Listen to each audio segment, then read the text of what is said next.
2, 1.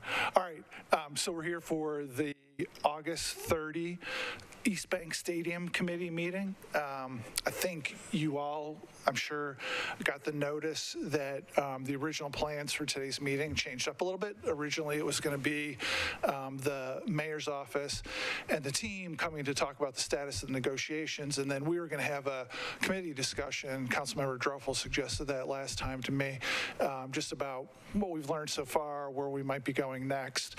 I had been, we set this date almost 2 months ago, and I had been clear with the team and the administration that if it got to the end of August and they needed a little bit more time, just let me know and we would rework the date. So they took me up on that and asked for September 14. And I would say, while nobody's actually committing to it as directly as I'm about to say it, there's strong indications that they're planning on making public the terms of the deal they're working on at that time. I know they're still working hard, so maybe it won't come together, but that's what they've asked for. So September 14, it'll be at 5:30 instead of 4:30 in the chamber on September 14. The administration and the team will come and give us a presentation about the status of their negotiations at that time. And with that just leaves for us the planned conversation suggested by Councilmember Druffel about where we're at in the process. And for my part, what I'll throw out first for discussion is, all along, I think when I first talked about the committee, I imagined 3 stages. Stage 1, before a deal is announced, and I think we've knocked that out with some basics, and we've done a good job of getting information online about that. Stage 2 would be after announcement and before public hearings, where we would learn more about the specific deal that was being proposed. And then I think there's a desire to have public hearings where we'll go out in the community and listen to what the public has to say. And so I have distributed a document that's my thoughts about what we would need to accomplish and what we should cover over the next couple months. For those of you in the chamber, we've distributed copies. For those of you listening and watching, we'll get it online tomorrow. I just created the document this afternoon. And this is meant to be a suggestion about how we can cover the important things we need to cover by what I currently suspect is the earliest possible time we'd have to really vote on something. I think the earliest time we'd be asked to make a substantive vote, I think, is end of November. I think there's voices around that suggest it'll slide into December or the new year, but it won't be us that causes delay. So we're gonna get our work done as much as possible, as quickly as possible.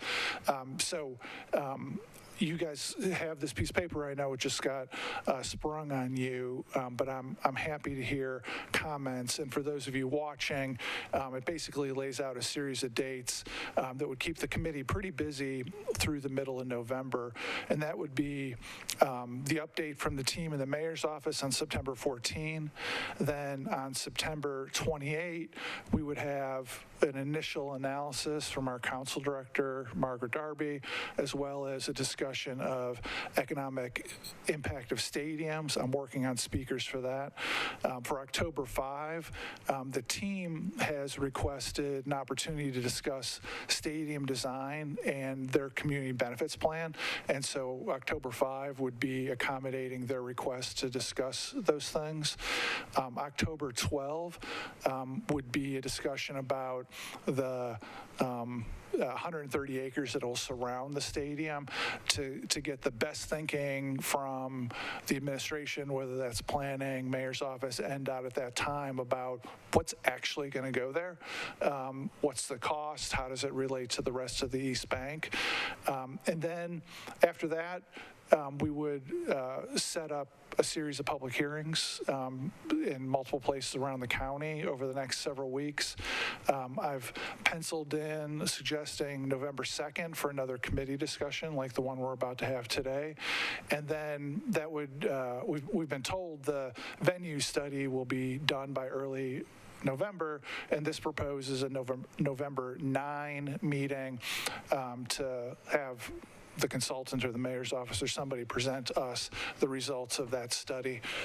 So I'm open. There's really no agenda other than discussion. So we'll start with Mr. Druffel. Yeah, thanks, Chair.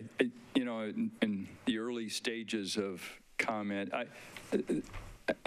I have more questions yet of the legal aspect of the contract that I still find at least vague on my side, and maybe I just miss things. Like, and I reflected back on my notes, like new technology is reviewed from time to time. I still find that there's no definition of that, and I think it's important that as our constituents know that we have certain legal obligations, that we have a very clean understanding of what this contract is. Now, I'm not an attorney, but you know, just from looking at this, I find that, and you know, first class is you know, sports facility is got some definition around it, but for me, I'd like to firm up some of the definitions around the contract, so I have a more of a consumer idea of the meaning. Because if I go back and explain this to constituents, there's an economic impact and there's a legal impact that puts us on notice of what we're supposed to be, you know, voting on and what we're supposed to support. And I think that legal impact has to be strong and in lay terms, for better terms, so that I could explain it and I can understand it, but it can explain it. I understand some legal terms and understand that direction. But I would like to see something that gives us a pretty clean term, and maybe that's from Ms. Darby, but that's where I'm going right now is we're going to get into some great economic data. I will understand that a little bit better than the legal terms, but that's where I'm at right now. On the legal, and I, you know, putting on my 30 years of lawyer experience right now, this is the sort of thing that you can, for a client, you could wrap it up in 2 sentences, yeah, or spend a day and a half talking about it. And the 2-sentence version is, yeah, it could mean different things to different people. Do you want to fight about it, or do you want to have a deal? Or you could spend, you know, a lot of time and energy talking about it. And I really, I very much appreciate that desire to have a plain English answer to the heck does first class condition mean, that doesn't run through the 5 different sections, yeah, that the technical analysis runs through. And I would, my feeling is that the Q&A that we're submitting to the council office is the right place to try to round that out. And my experience in talking this over with Director Darby and Hannah, our 2 lawyers in the office, is that they've been very amenable to work on simplifying the answers to plain English as much as possible, given the complex answers. And so I think when we get the answers online, which should be to the first round of questions, should be soon. It should be soon.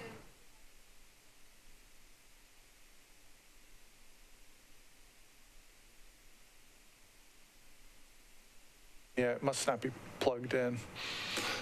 Maybe you could. Might be at the bottom. It's unplugged. Oh. But I can appreciate, I think once we get that, Is that on now? It says it's on up here. We can hear you, but I know. I think that all of the questions are supposed to be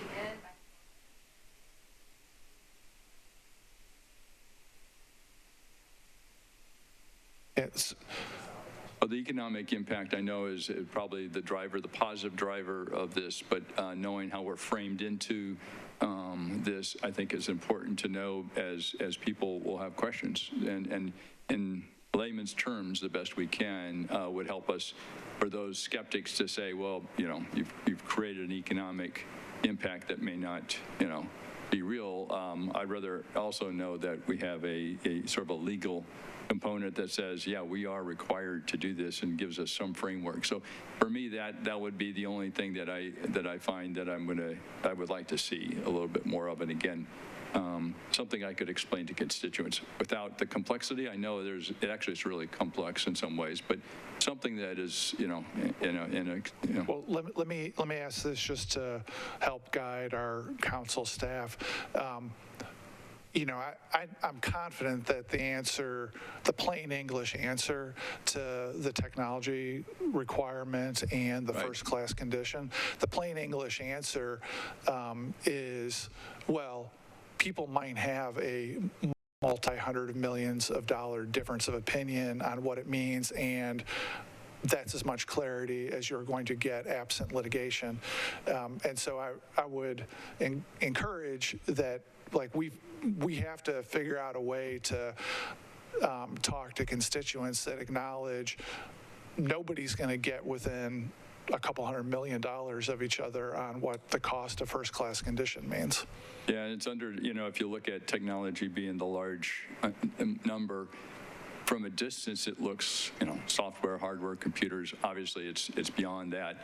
But I think being able to explain what technology means and that we must be first class and show why we need to catch up with new technology from time to time will help us explain that a little bit, because for me, when I see technology as such a big ticket item, I question how can that be? And I think maybe understanding the underlying and where it could go to some degree. I know it's not perfect science, but I think that helps to explain this a little bit more since it's the largest ticket item. Yeah. And anyhow, that's just my questions, at least right now, that I'd like to think, how do I go back and explain this in a meeting? Because I'd already getting questioned, and I said, well, let's hold. But those are the kind of questions I think if we have good information, it will allow us to be stronger in supporting or in refuting whatever we're doing. Well, I would like for all of us to consider the questions and then the answers that get posted to be iterative, and if y'all see particular questions that you walk away from it feeling like, yeah, but what does it really mean? Like, feel free to. I think Margaret and Hannah are going to accommodate us as much as they can on that. Councilmember Allen. I may be asking this question ahead of time, but when we get to the discussion about the community benefits agreement, I'd be interested in knowing who that's going to be with, or if it's something that we'll be able to write in as part of the council stuff. Where does the I guess the accountability for the community benefits agreement lies? So I just want to make sure that that's included in the discussion. I'll give you my sense of that right now without, I mean, this is a sense. My sense is that the team is preparing what it considers to be a robust package of community benefits, so much so that they've asked for a time to come tell us about it. And I'm going to guess that with 39 of us, we're going to range somewhere between, well, wow, that's a lot, to scoffing at it. And I don't know. I haven't seen it at all. And then we're just going to have to see from there. You know, we're still pre-announcement. They have indicated to me that they consider it to be a robust package of benefits that they're putting together. So if I can follow up with that. So I think it's awesome that we're at this stage where we talk about that on the front end now, which I'm really grateful that they've been so open to that.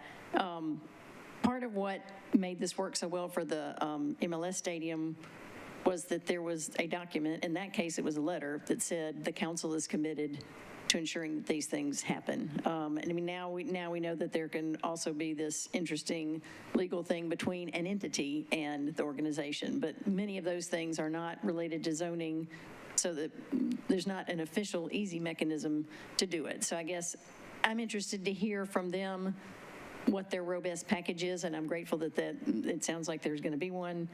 Housing needs to be part of it, and it sounds like it is. At some point in this process, there may not be time for it that day. I would love to have some further discussion on just the mechanism of how we set those things in writing and know that they will be done. I totally agree. Okay, thanks. Councilmember Parker? Yeah, I just wanted to follow up a little bit on Councilmember Allen's question and comments. I think that there's, and you got to this a little bit, Chair, the difference between sort of, it's maybe very confusing, but community benefits and a community benefits agreement. We've seen, especially in the last couple of years, in a lot of reporting and talking points around development projects, elements of those that may be accessible to the community are being termed community benefits, and that's fine. That's a, literal community benefit, such as, like with the Oracle project, we'll see the pedestrian bridge being defined as a community benefit. I'm very much looking forward to that bridge. I do consider it a benefit to the community, but there is also, this thing that we've seen, a very specific kind of thing that we've seen between, organizations with deep ties to the community reaching agreements with entities to provide community benefits, usually more around the realm of like housing or wage floors or some of the things that we saw with the MLS CBA. So I just wanted to like highlight that difference between like things that you might see pointed to as a community benefit, such as a bridge or a cool accessible plaza with lots of different restaurants and stuff that, are now in the media and in talking points being termed community benefits. That is a very distinct thing from a capital CBA community benefits agreement. I just want to make sure that we're sort of clear as we move forward in our thinking about those being distinct things. I appreciate those comments, and I share the sentiment. One of the main missions of this committee is to put the community and other council members in the best position with the best information. And the way I'm looking at this aspect is today I have to guess. If I wait a few weeks, I don't have to guess. And we'll have the meeting on October 5, and we'll see what we see. And I have a great deal of confidence that that this committee and the council generally are going to pull out these threads that y'all are mentioning. Excellent. And since we're here for discussion today, I'm gonna bring up another thing, if I may. I wanted to highlight, this was something that came up as a officially submitted question in a previous meeting, and that is sort of the... Can you hold on one second? Yes, sir. Councilmember? People are texting me saying the meeting is not online. Can somebody check to see whether it's actually being broadcast live? Should we take a pause? Yeah, let's just wait a minute. Okay.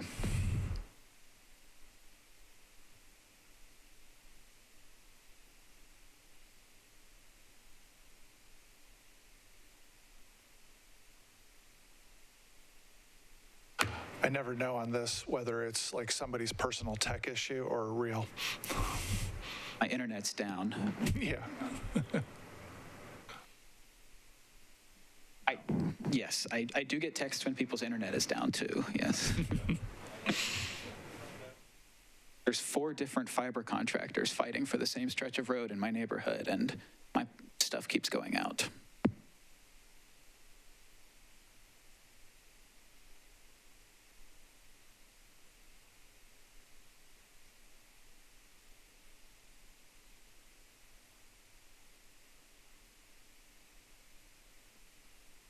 Okay. Somebody else texted me watching this discussion on Metro Nashville Network, so we'll go with tech issue for that person. I'm sorry to interrupt. Go ahead, council member. Thank you, Chair. Let me see, where was I with, so one of the questions that I had submitted and then I had asked on the floor was, what would development of the East Bank and specifically the public land surrounding the stadium look like under the existing lease. And we've seen, I just wanted to draw the committee's attention and the public's attention to, I think there was a piece in the Tennessean and the Business Journal today or possibly yesterday, the premise of which was basically, the East Bank can't happen without a new deal. And maybe that's reasonable, maybe it's not. But I just want to draw everybody's attention to that. And I have asked staff for sort of our read on the questions that were kind of gotten at in the Tennessee and Business Journals pieces. So just wanted to highlight that. I appreciate that. And let me mention too, at some point over the last several years, I acquired a little bound book of the original lease and there's 6 amendments and a development agreement and a couple of amendments to that and TSU lease, et cetera.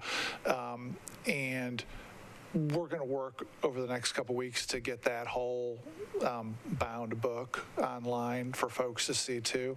And that riverfront development agreement that got referenced in the Business Journal today is not in the package of stuff I have. So I am very much interested in getting that online and then getting a lot of us are going to ask, what is the deal right now on developing? And I'm sure we're definitely going to want to get that built out more. Yeah, I mean, I think that those, I mean, I haven't had the full packet of amendments this entire time, so getting that available to committee members and the public, I think that would be very helpful and should be a priority, so thank you for working on that. The version I have, unfortunately, is photocopies miniaturized, so it's definitely not ADA compliant. I mostly have to take my contacts out to read it myself. Those originals have to be somewhere. I mean, those are important documents.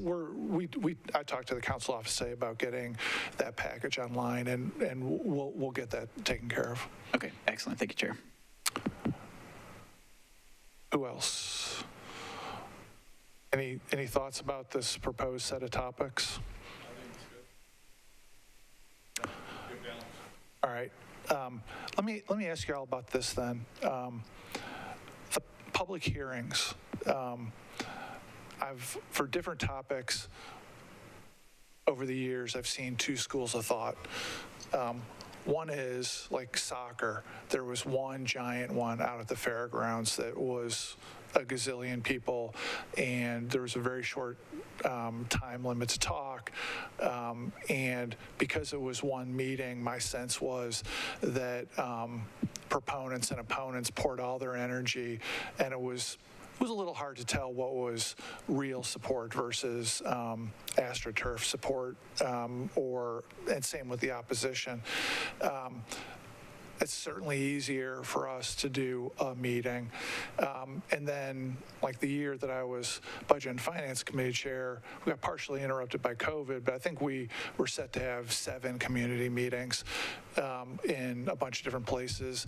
And there, you run the risk of it becoming mundane and maybe people don't pay attention. But there were some that were really good, like we had one out at the Bellevue Library, and the 4 council members that are closest to that area were able to let their folks know about it, and we had a really good turnout. Same with Madison, 4, 5, 6 council members surrounding there.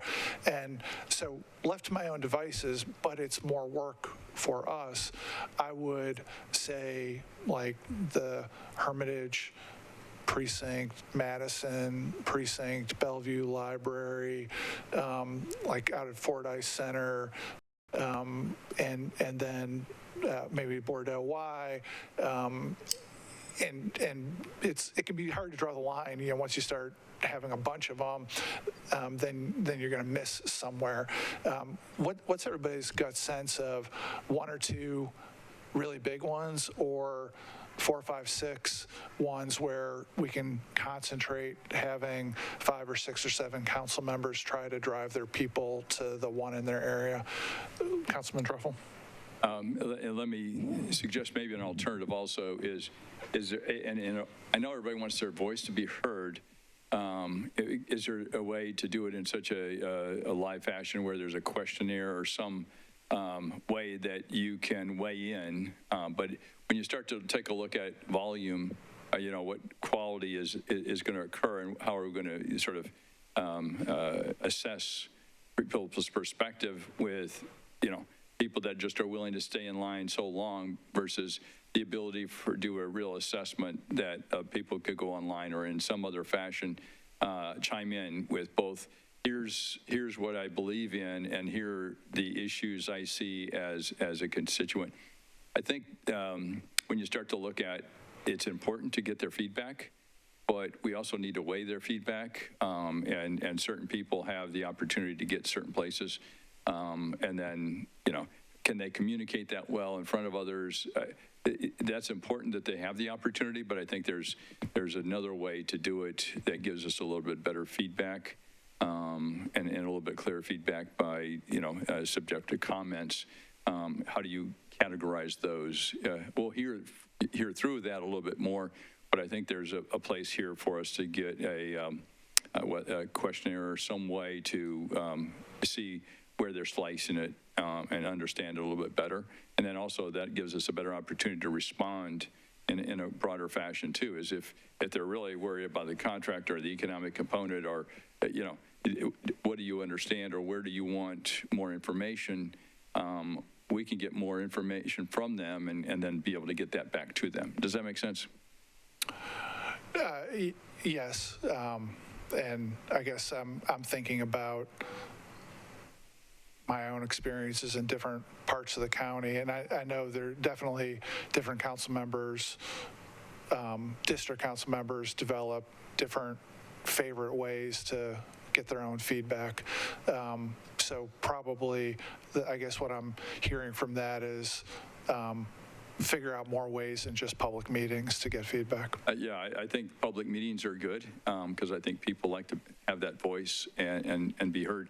But I also think there's a lot of people, in my world, seniors are people that don't have the time or can't come to a particular meeting that want to weigh in. And I think it's also good to categorize where they're weighing in and where their concerns are so that at the end of the day, we can carve that up and understand, rather than, and not everybody can relay their concerns. And then how do we categorize if you get 40 comments, is it all skewed to one area or is it just a common concern? Yeah, So anyhow. and the reality is that getting comments online can get astroturfed one way or the other too pretty easily. Yeah, you can overwhelm with, Right. A group deciding they didn't or wouldn't, but I think legitimately, hopefully you get a good assessment. I saw Councilman Parker next. Thank you. So I think you're in the right ballpark with thinking like between 2 and 5, be they geographic or, sort of 2 in different parts of the county. But I wanted to highlight what Councilman Druffel was talking about, having other ways for people to submit comments. I don't think of public hearings as like, well, if 15 people show up for and 14 are against, then, sounds like 4-1. Like it's not a competition. It's not a numbers game. So I do think that casting that wider net of allowing people to submit comments, like one of the most impressive public engagement things that I've seen in my time on council was the redistricting public comments.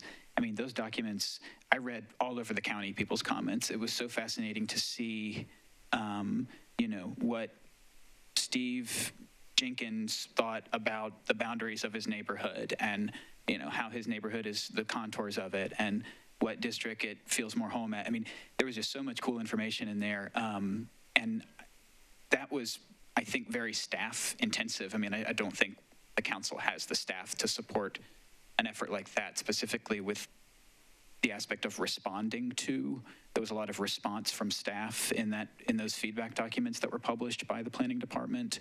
So I'm not really suggesting that we have the capacity to do that, but I think it's cool to be able to see what people all over the county are thinking in a PDF. And maybe there's only 100 people in the county that are going to read it, but I still think it's very helpful for me to see just that level of engagement. And when you're reading through, I mean, we all have very busy inboxes. I mean, you can tell when something is a form letter from a particular listserv, and when someone has gone and sort of shared their thoughts and developed comments. So I guess I'm just speaking in favor. I mean, that could be, I think, pretty simple in scope. I mean, a Google form or something could dump into an Excel and then be formatted into a readable PDF. I think, without a ton of investment from staff, but something along those lines to capture feedback, and not to say that it's a game of whoever says more yes or more no is going to win. I think would be helpful. That's good feedback. Councilmember Allen? I would just add to that, I think part of what made the redistricting so successful was that it was set up so that you had information on the front end. I mean, you had to learn about it before you could respond, because it's so easy for people to see one headline and say, I'm against it, or I'm for it. And if there's a way to set it up so that you have to learn something before you get to provide your feedback, I think it would make that feedback very valuable. I don't know how you do that. I think you put the buttons to the survey at the end or something. I don't know. That's right. Anybody else? Oh, Councilmember Porterfield. Thank you, Chair, for acknowledging me, even though I'm not on the committee. I was thinking along your line of thoughts. One, I do like the idea of having it in multiple places across the city. I think 5 would be great. You can hit each corner, southeast, southwest, northeast, northwest, and one midtown, downtown. So that would be an equitable distribution of where you're having your meetings. I do like the concept of education before we do some type of like online thing. My concern with online would be similar to yours. Like, we don't want people spamming with, we don't want people to generate something that's not actually true, and it's not how people are feeling. So I just think that we just need to be mindful with how we do it so that we can make sure that this is like authentic and genuine data. But I do like the online option to make this more accessible to various individuals who may not have the capacity to travel to a meeting. Maybe that's, childcare concerns or transportation concerns or mobility concerns. So I do like the online option if we could figure out a way to make it secure. Thank you. Councilmember Benedict. Thank you, and thanks for letting me, even though I'm not on the committee. I'm curious, with zoning things in my district, a lot of times people say, we'd like to keep a Zoom option available. So I don't know if there's a way to record one of these meetings, or if we make one of the meetings a WebEx and the other 4, just an idea. So I don't know if that's feasible or not with this particular, or maybe we could, yeah. We, as I understand it, we can't do that and have it be a formal council-related meeting. If you wanted to have a meeting in your community and make it Zoom available and no other council members were participating, you could do that. But I think to have it be a formal Metro Council committee thing, we're out of luck on that. All right. Pushing a little bit harder on the number of meetings.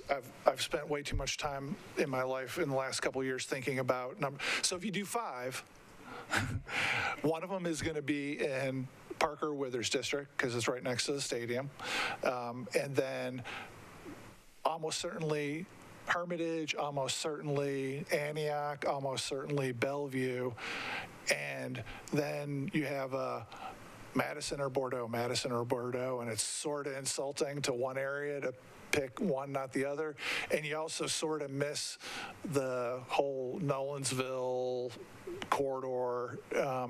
And so when I've thought about this before, you're either sort of like 4 or 5 places and knowingly missing, a 15-mile stretch of the county, or 7 is really what it takes to really hit everywhere, because then it's, Antioch, Casa Azafran, Bellevue, Bordeaux, Madison, Hermitage, but 7 ends up being a lot.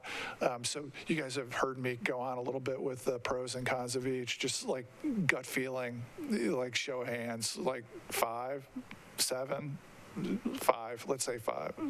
All right, 5. And go ahead, Councilman Druffel.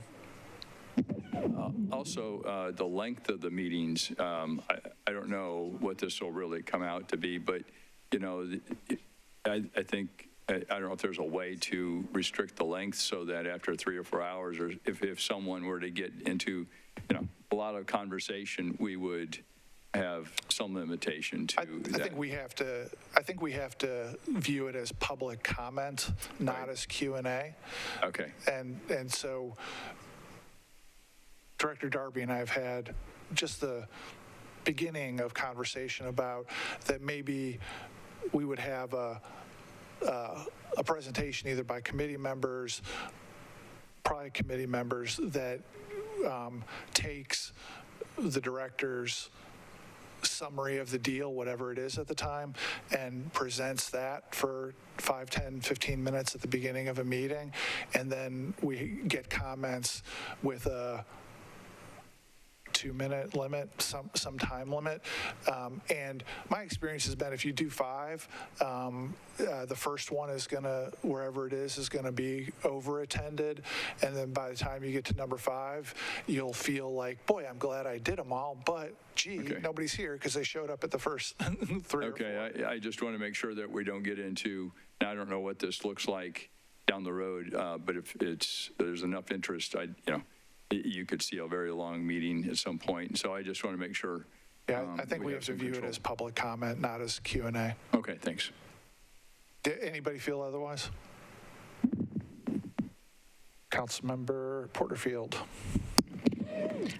Actually, not otherwise. I think that's a great point. I think that the public does need to be educated on just the facts so that we can get factual feedback. So I think that that's a great idea to summarize the deal and making sure that it's clear what we are responsible for, as a city. I think if I understood correctly, I think in the last committee meeting, it was kind of, it's either a rebuild or a new, but we have to do something. Like we're on the hook for something, and I think people need to know and understand that so that it's not a perception that we can opt out totally. People need to understand what their options are and be able to give feedback appropriately.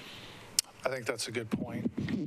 I guess one other thing I want to mention about thinking through setting up, we'll call it 5 meetings, is I really, really, really, really, really personally want to see the team in the administration say, we're going to have a deal that we're going to discuss on September 14th, or fill in the blank date. Because I don't personally want to go through the energy of setting up 5 meetings only to find out that we get to the second half of October and the message is we're not really ready to discuss it yet, and we're rescheduling a month or 2 later. And right now, I'm hearing confidence but not certainty about the timeline. And so I'm going to hold off asking Metro personnel to start working out the logistics of specific places, probably for another couple weeks to see whether the timing gels a little bit more one way or the other. I want to mention that. What else do we need to talk about? All right. I bet that swearing in didn't start on time. If anybody wants to cruise over there, theoretically it started 15 minutes ago. All right. Keep sending in questions. Council members, keep sending in questions to the council office. When answers get posted in the next couple week or so, hopefully, if you think they need to be more plain English, feel free to say so, and we'll keep going. So thanks, everybody. Are you gonna?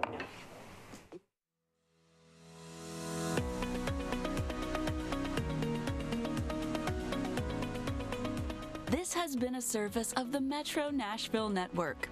If you would like to see this presentation again, or for more information on this and other programs, visit nashville.gov.